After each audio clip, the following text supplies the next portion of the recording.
You're good to go. All right, welcome everybody. I'd like to call this order meeting of the Community Facilities District Board 204 on October 18th. And as usual, we will read into the acknowledgement. The Alpena Library District acknowledges its presence on the traditional, ancestral, and unceded land of the Gabriel Tonga peoples. Alpena is located on the stolen homelands of the Ahamanga tribal land. The traditional territory of the Gabriel Tonga is referred to as Tongpenbar, which includes the areas currently known as Los Angeles County, Riverside County, West San Bernardino County, parts of Orange County, as well as the 4 Southern Channel Islands. Entities such as the U.S. government and non-native settlers have subjected the Gabriel Tonga peoples to historic and continuing injustices, including genocide, forced displacement, and cultural and linguistic erasure. The Alpena Library commits to learning, educating, and informing its staff and residents in present-day Alpena about its rich histories, vibrant communities, and culture of Gabriel Tonga people, present and past, through our collection development, resources, and program offerings. And with that, I'd like to have a brief roll. Committee member Oliver here, and committee member Andrews is here. We are missing today, we cannot make this meeting. The next is a approval and reordering of the agenda items, and I have a request to reshuffle under new business number 5. Item B will go ahead of item A. Item C. I'm sorry, item C will go ahead of item A. Okay. Are there any other changes to the consent calendar? No, If not, can I get a, I move to approve the amended agenda. and I will second that, and our yes vote is implicit in that. So we'll proceed as it is approved. And is there any public comment on non-agenda items? We do not have any public comment. Okay, good. So we can get right into the agenda, which will start with item 5, new business A. Oh, here, we need to approve the minutes Oh, I'm from sorry. the previous meeting. Okay. And I'm sorry, we need to Approve the consent. approve the consent calendar. So can I get a motion to approve the minutes from last meeting? I will move that the minutes from our last meeting be approved as submitted. And I will second that. And would again consider my vote to approve those minutes. Now we're down to new business. And it will actually be item 5C, is that correct? Okay. The CFD annual report for 23-24. Okay, thank you, Terry. So we're actually joined online by Sarah Mears, who works for NBS and put this very extensive report together for the district as well as the Community Facilities District. Sarah, can you provide like a brief overview of the report and some of what it entails? Yeah, absolutely. Thank you, Nikki. Thank you, members. One second, Sarah, we don't hear you. Oh, okay. Internet connection unstable. Sarah, can you try speaking? Hello? Hear me? Both audio are on. Right. Do something to it. Oh, I don't know why. Hello? Hello? Yeah. Hello? Well, I'm not sure where they are. Hold on one second. It might be up there. Just 1 second.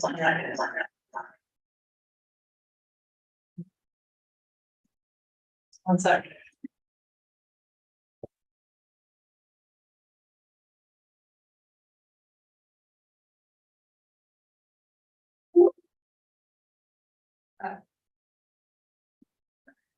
You try to speak again, Sarah?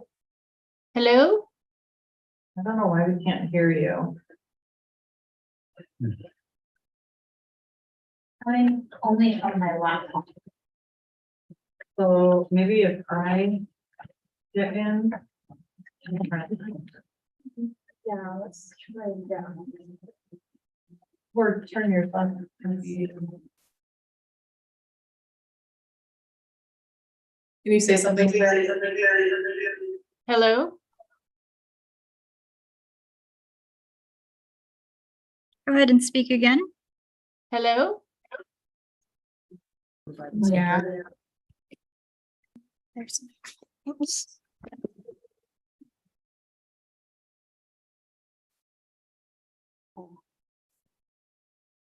This. Yeah. Okay,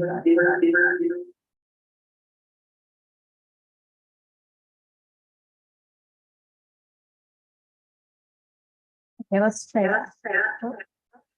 They're still. Hi.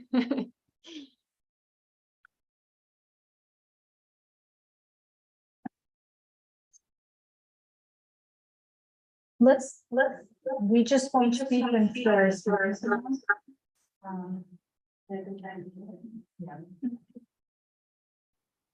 Okay, go ahead, Sarah. Okay, and I'm getting a little bit of an echo when you all talk, so hopefully we can get through. So hi, I'm Sarah Mears with NBS. I helped to form the CFD a few years ago, and NBS handles the ongoing administration.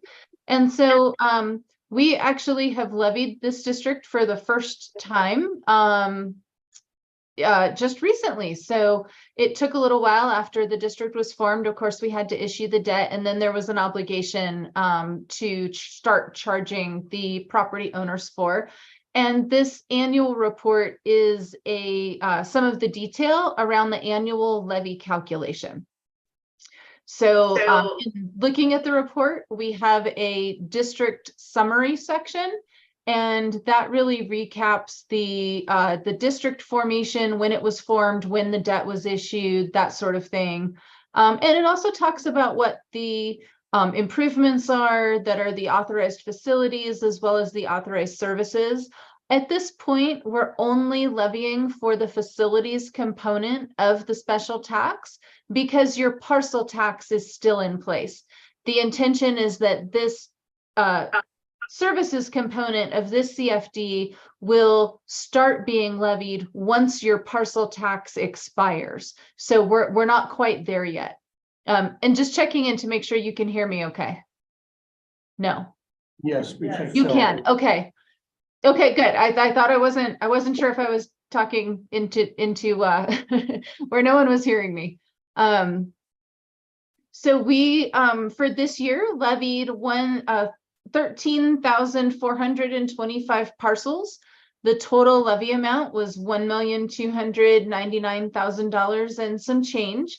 And that is based on the rate and method of apportionment for the CFD and the parcels that were eligible to be levied for the 23-24 fiscal year. One of the other things we do in this report is also take a look at your fund balances. We want to make sure, for example, that you know, that we're tracking the revenue that is available to make your debt service payment, as well as ensuring that should you have this is more applicable for districts that have a cash funded reserve, you have an insurance policy reserve. So, you know, that policy stays the same. We're also looking at delinquencies, because delinquencies can impact the actual funds. While we might levy $1 million, you might only receive $998,000 because you have some folks that are delinquent on their property tax bills. So we're looking at that delinquency percentage as well. And we'll go into some of the detail on that. Section 1 of the report, which is on page 2 of the document, is what we call the SB 165 report. Senate Bill 165 was adopted in 2000, and it requires that for all special taxes, this report be provided to the legislative body of an agency that has a special tax. And it really just shows the special tax amount that is collected and what was expended in each fiscal year. And so we're looking not only at the special tax fund, but of course, your cost of issuance fund. There was an initial deposit, and then all of that was expended and the fund is closed. So again, just kind of looking at the flows in and out of those funds as required by Senate Bill 165. Then we get into the meat of the report, which is the special tax analysis. So here we're looking at a summary of the budget. For fiscal year 23-24, there was $365,000 in principal coming due. That is principal that would be due in September of 24. So you're collecting now for that next debt service payment. The interest coming due in this year, which would be the March and September payment dates, was almost $866,000. And then there are some administrative expenses as well. Those are, of course, the fees for NBS's services. The county charges you a collection fee to place the levy on the tax roll, and staff time for the district is included in that as well. You also have a trustee, your auditor is involved. There are, just a variety of administrative costs associated with the district itself. So that graph shows a breakdown of those percentages. The largest amount, because you're at the front part of your debt service schedule, the majority of your payment is going to interest. Just like when you open a home mortgage, your first payments are going to be lower in principal, higher in interest. The same is true for this type of debt. And then we give you a recap of the special tax rates to show you what the maximum special tax rate is. And I'm on page 4 of the report now, compared to the applied tax rate. So we have been able to keep the rates under the maximum because that's all that's needed right now. And a good portion of the reason for that is, as I mentioned, we're not tapping into those services special taxes in this district because those are being collected under your parcel tax. And I believe the last year of the parcel tax is next year, 24-25. So you would see the CFD special taxes increase in 25-26, but their property owners' overall tax bill would end up being about the same. We're just replacing the parcel tax with a services component of the CFD. The maximum special tax is allowed to increase by 2% each year. That is part of the CFD law, that is the maximum amount of increase for the bonded CFD. And I'll, jump in. Yeah, can I just ask Pepper you a question here as you go along, or should I wait to the end? No, jump in and ask as we go along. That's fine. Thank you. That 2% increase, is that what we would expect, or it can be up to 2%? And who makes the determination for that? So we would always increase the maximum special tax by 2%. And then we could levy less than the maximum special tax. So for example, right now we're levying for single family. The maximum special tax rate is 0.104 cents, and we're only levying 0.05 cents. But the maximum we would keep tracking at the 2% increase. Okay.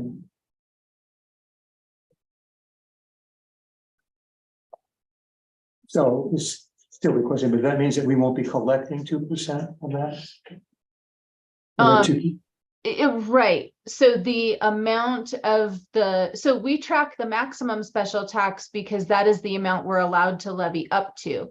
The amount that we levy on an annual basis is based on the budget that you set for the year. So that includes the principal, interest, and other costs.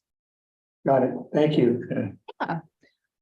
So in the table that is in section 2.4 on page 5 of the report, that actually gets into a little more detail to show you that for the 23-24 fiscal year, we're levying all of the various property types at 48.7% of the maximum.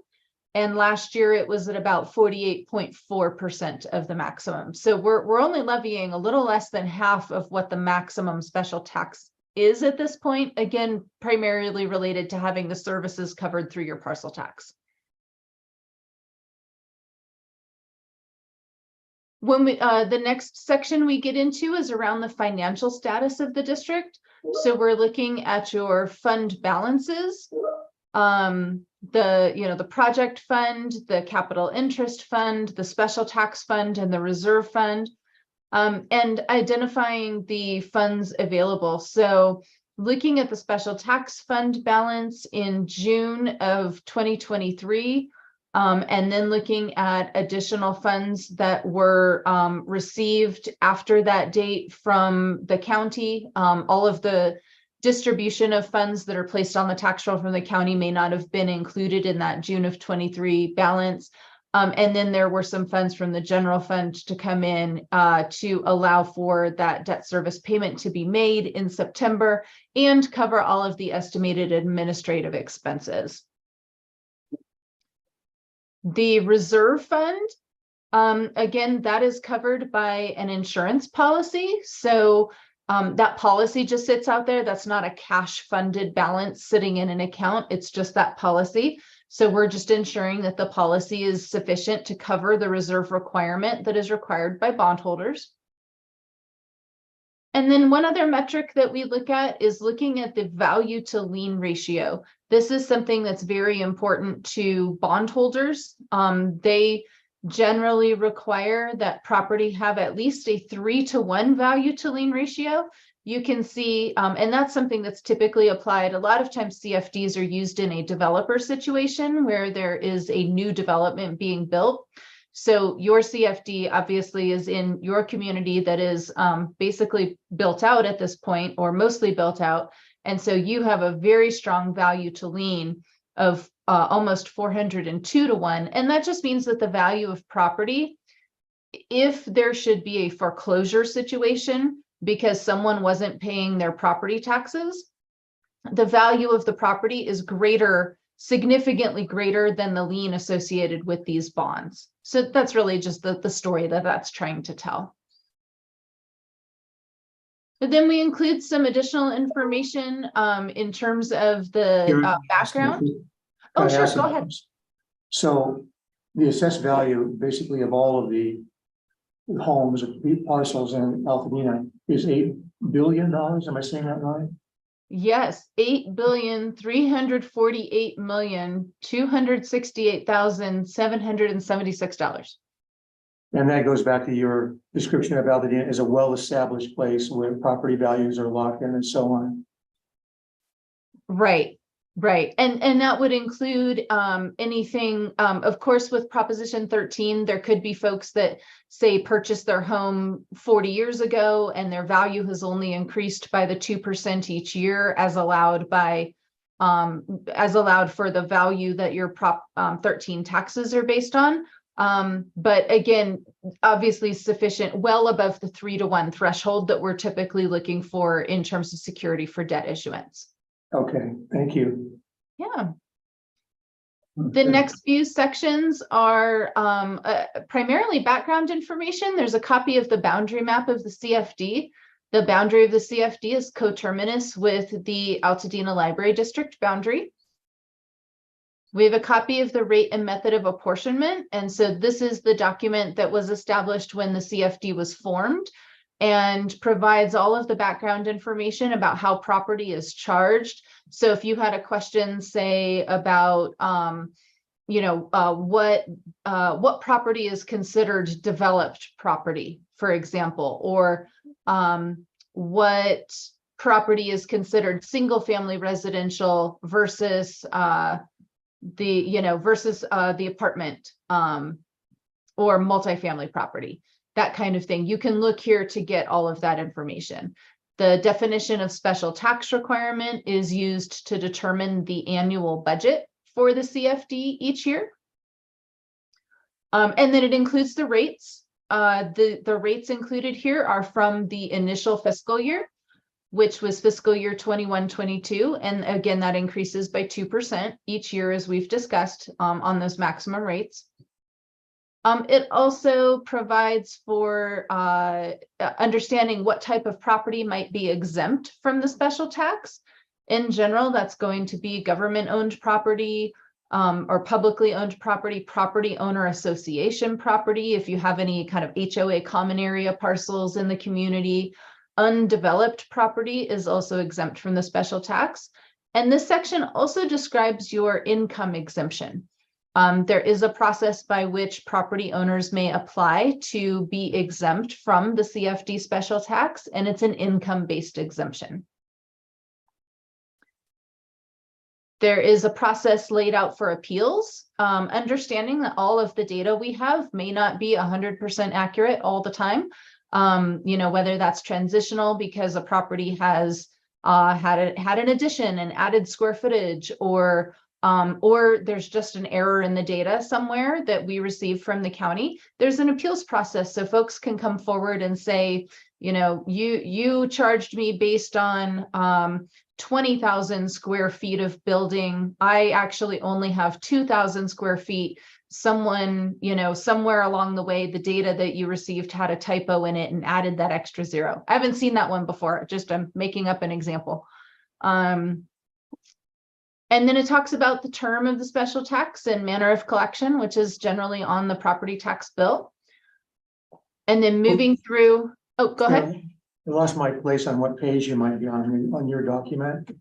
Let's see, I am down now in Appendix C, which is the current debt service schedule. And I apologize, I'm moving a little quickly because I need to jump off. I am only available until 2:30 with you. Oh gosh, I'm sorry. Yeah, no, you're fine. I can be a little flexible, but I do need to jump onto another call right at 2:30. So Okay, no problem. yeah. So then we have your debt service schedule. That's the schedule of the repayment of the bonds that have been issued.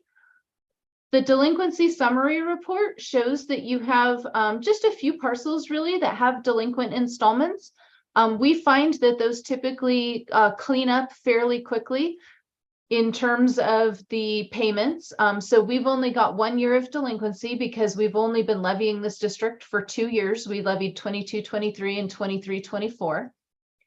And so this is just something we're monitoring. There are obligations to bondholders to initiate judicial foreclosure under certain circumstances for these bonds. You are not even close to having to require that at this time. But that's the reason we're monitoring these delinquencies is, you know, just making sure that you have sufficient cash flow and so forth. Okay. And then let's see, the last section of the report is a lot of pages, but it is the roll that shows the amount that was levied on each individual parcel. So if you wanted to go in and look up your individual assessor parcel, if you have that information, I'm sure everyone there knows their assessor parcel number off the top of their head, right? Absolutely. So that's Appendix E, and we put it as an addendum on the website. Okay, It's good. literally, it's 325 pages of parcel number. Yeah. Thank you for not sending that. Yes, Yeah, save some trees. Don't print that out. Yeah, but it does give you that record of what was placed on the tax roll for each individual parcel. So that is something we provide just for your records, of course, as well. Okay. Yep. So happy to answer any other questions that you have about the levy or the CFD itself in general. Well, what I was hoping to do in this meeting, I'll make it brief here, would be to get some, data that would be helpful to the board in general. When we talk about our meetings and what was accomplished there and what we did and what we looked at. So some sort of standard metrics, if you will, a page of that would be welcome. And we'll talk about it here. We don't need to get you involved. But those would be the things that interest me that would be coming out of this meeting, other than getting a better understanding of how it's all working. So thank you, Sarah. Yeah, thank you, Absolutely. Sarah. Yeah, thank Yeah, you. and I'm happy to provide any additional information if you want to see other statistics about the levy that was placed on the tax roll, or, you know, any of that. We can provide you with some customized reporting around any of that you'd like to see. Okay, great. All right, thanks, Sarah. Thank you so much. Good luck. Bye-bye. Thank you.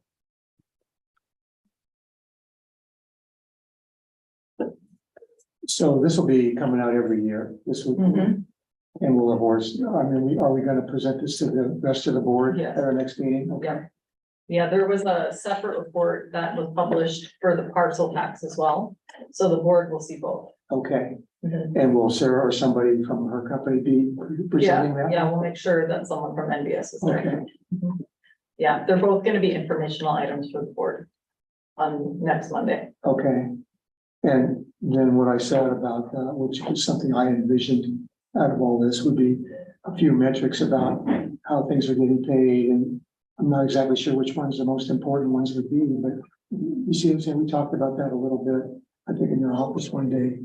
Well, so the other two agenda items we have today, so agenda item A is to update and discuss the goals of the CFD Okay. committee. So Catalina put together a report that I'm sure she'll walk us through. And then we'll, you know, whatever feedback or thoughts you have, this is a living document in terms of like how this committee has evolved. And then B is actually the financials. We have Christy Even with us that shows what's been spent and on what, and with what vendors and what like they're providing. Okay, So that should be in here too. So I guess we'll move on to item A. Yes, so I put this report together. A lot of it is information that is already available to the public regarding the goals of the CFD when it first started. So I'm just gonna kind of go through that list of things. I won't go ahead and read through the entire thing. But it's oversight of the following essential services: bond issuance scheme and debt structure, bond and disclosure legal counsel, hiring municipal advisor, special tax consultant and dissemination agent, and a fiscal agent. So all of these things on that list are things that were accomplished when the CFD was put together. And there's a list below that of the ongoing role of the committee. So we have on here monitors the short-term investment of bond proceeds, provides feedback on the capital improvement project, and supports the solicitation of community feedback through the process.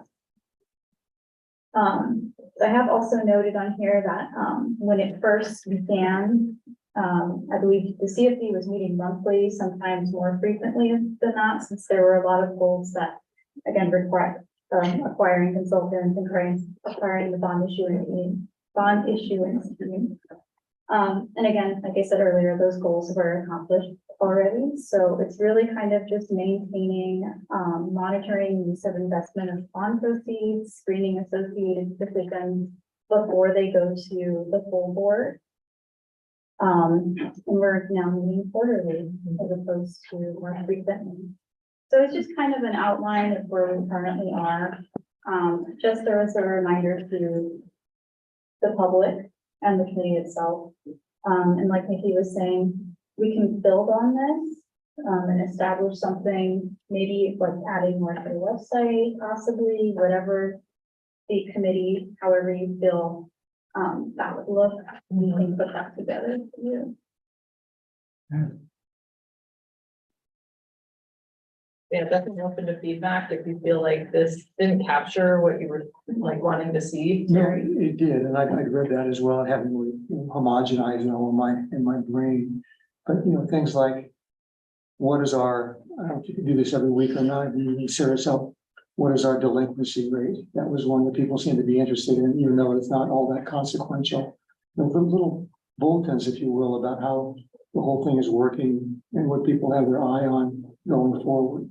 We shouldn't take too much to tease out of all the information that they have, you know? Mhm. So, So like pull out some of the specifics from her report. yeah, pull out some of it, but to the extent, I mean, we could do that once and everybody would be informed, but if they fluctuate over time, you know what I mean? Then there'd be like a little standard block of activity on And I haven't really fleshed it out in my own head yet. Maybe once we're done here and I get home, I could send you away a couple of ideas that I have about that. Sure. Or I put back a while ago when we were talking about goals. The goal of the committee to enhance transparency as the tax dollars are raised and spent. Now, I don't know what kind of chart would help us with that one. Every I guess, bit of information that we give to the board is going to be more transparency on our end. It's just something that's sort of a living document month to month. Not too aggressive, but just something we can talk about it. Hey, everything's okay with the CFD situation. And what I can do is work on several of those and send them off to you and see if that's something you want to blend into what you're doing. Sure. But then that was a good report, by the way. I didn't know that you had written that. Yeah, we got to get that straight. Page 6 and so on. Very good. Yeah, Doug, if you have any other thoughts, please. No, absolutely, but no, it's, I didn't get a chance to go through this thoroughly in advance, but I will. Mhm. One thing I noticed, you put the key players in terms of vendors that we had at the very beginning. And then later on, there was an itemized billing about paying these folks. One that's fallen off the list, I meant to ask about, was Urban Futures. Have we not written them a check lately? Mhm. Okay, so their job is sort of done, is that right? I mean, if I reach out to Doug, which I had to recently about something to do with, I think, the grant reimbursement, he'll respond and answer my questions, but yeah, we don't really have to communicate with him too much. You've got just under his billing threshold then, right? I think so, because I believe he got paid like, once the bonds were issued, he got whatever amount of money it was that we contracted with him. It was a fixed fee, as I recall. I think so. Yeah. Yeah, but he's very responsive still, if we ever have any questions. So this thing is really maturing quickly and well, it sounds like the whole process. Mhm. And I was really interested to see that payout schedule, when we're paying principal and we're paying interest. And then another couple of terms go by and that repeats and so on. So that was helpful just to see the rhythm of everything going forward. Yeah. All right, what I'll do then is I'll send you an email, Kathleen, just like things that would matter to me, I guess. So I was looking at the data without having any orientation like we're doing now to, to the regular board members, just so that helps them out a little bit. Okay, so are we continuing on to our next item? Completely lost that. Yeah, for item B. Item B, financial. So Christy, you want to jump on? Yes, can everybody hear me? Can you guys hear me okay? Yeah. Yes, okay, got it. Okay, so for the financials, let's start with the capital fund in general. You adopted a budget and we look at this each year. It's based on your expected plans for construction, which if you look at the last column, you're only at about 5% of those, and it's because you're still in your your planning and designing phase. So I know there's been a slowdown of that, but in terms of expenses year to date, we're into the first quarter. There isn't a lot going on other than we've separated those expenses on this first report by how much has been done for the Bob Lucas Library versus the memorial or the main library. And then later we'll go through what kinds of expenses those are. But on this first page, you've spent about $183,000 this first quarter. And part of that funding is coming from grant reimbursements. If normally you would be spending all from your bond proceeds, but there are some items that have been identified to be spent from the California State Library Building Forward Grant. So about $36,000 of your funding this quarter came from there. You're continuing to earn interest, whether it be on the grant funds or in US Bank. So you've got a little bit there. And then that unrealized gain, it's sometimes a gain, sometimes a loss, because we're required to mark your investments to market value. However, that's not really cash that you can spend at any point in time. So I'm trying to figure out a better way to present that just so that it's not misleading. But for now, you your investments are currently, if you were to trade them all today, they're at a higher amount than you would if you held them to maturity. But your plan is to hold your investments to maturity. And I'll speak to that in a second too, about where your funds are invested. But for year to date, you've expended only about $10,000 from your bond proceeds, because the majority of it came from grant interest and is being shown against that fair market value. So that's page 8, which is the first page. The second page is actually showing what happened in 22 when you issued those bonds, and then in 23, and where you are to date in 24. So you can see where you started with bond proceeds. And I would focus on column D, which is your total right now. So your bond proceeds started at that 22.9, then you received some grant funds. Interest to date, you've earned almost $300,000. And then over time, cumulatively, you're up $57,000 on your market. So you've got 27 million to work with. And then administrative, you've had some administrative expenses, some salaries and financial consulting. That includes staff time and the portion of time of our time that is spent managing or reporting on the CFD or the capital funds. Then you've got project management to date at 208,000, almost 80,000 in contractor fees, 800,000 in architect and design. Your legal expenses are pretty minimal right now at total to date, a little over $1,000. So as of 9/30, you have your capital fund ending balance is almost 26 million, 22 of that being in bond proceeds, almost 4 in grant proceeds. So those have not gone down a lot since inception, and that's primarily due to the fact that your construction activity has not begun or ramped up yet, and you've been able to earn interest on those funds while they've been invested and not spent. I'm going to go to the last page and explain the details, and then I do want to talk a little bit about where your money is. So on this third page, which I believe is page 10 in your packet, again, broken out by fiscal year, and then your total column being column D, which vendors have you paid? And then they're noted in red is what type of service those are. So you can see some of that has to do with utility surveying, architectural, testing. The obvious ones are, there's a little bit of legal, Altadena labor, I-Bailey. Some of those aren't noted because those are pretty obvious to you. Racklin and Anderson Brule are the two primarily that you're paying right now. Those are where the largest dollar amounts are, and those have to do with your architectural or your capital project management.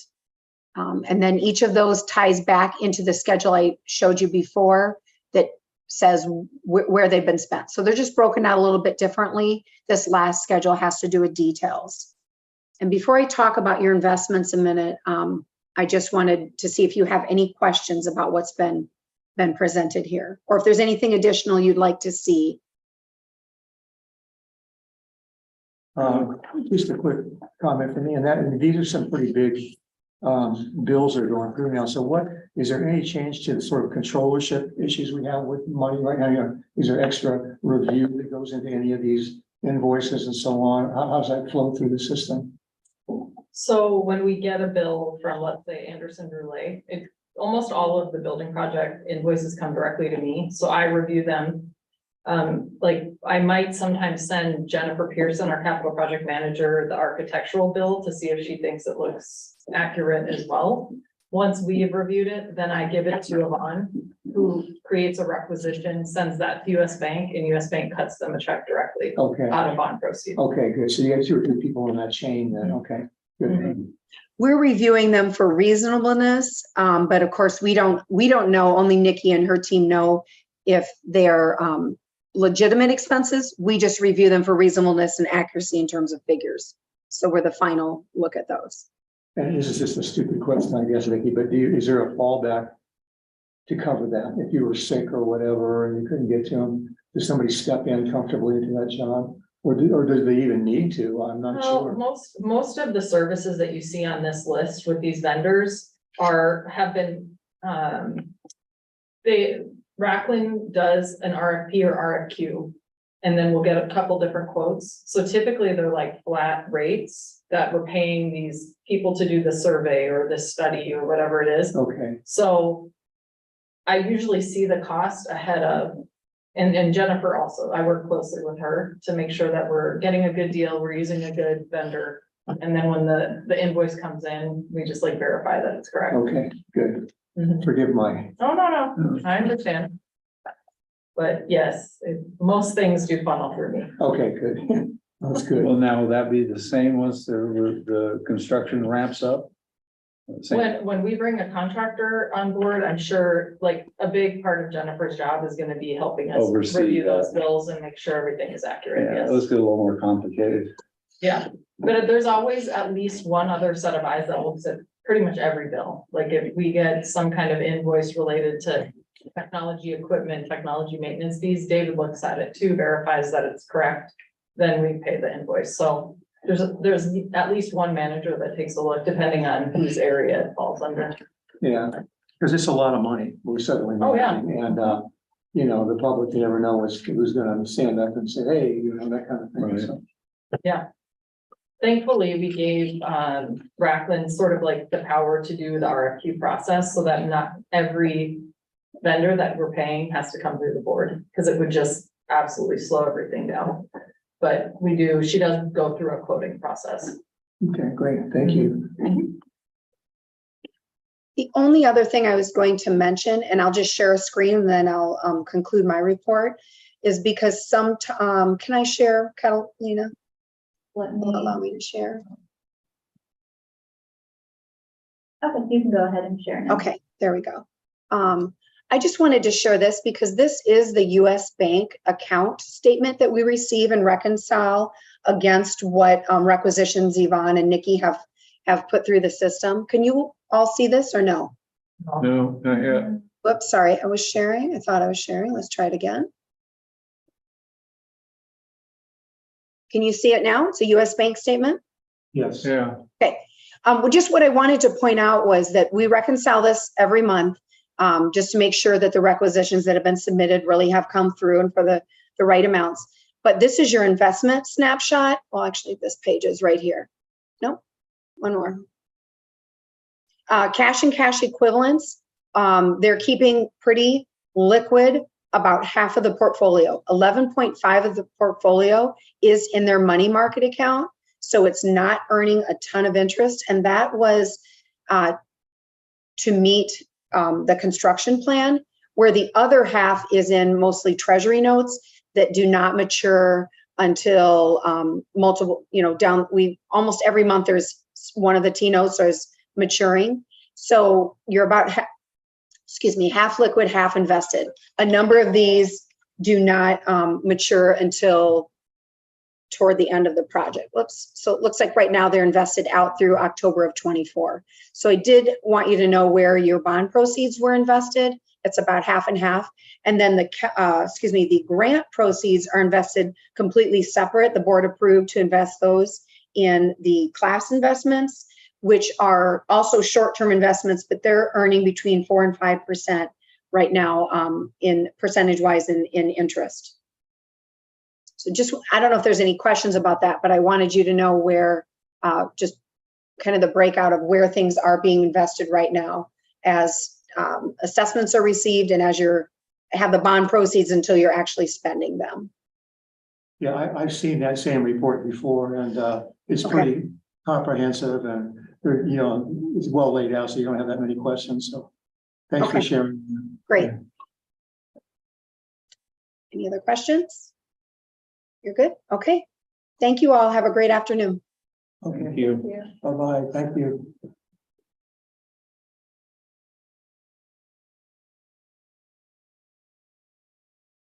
Made me curious. I think we earn between 5 and 6% on the money that's in class too.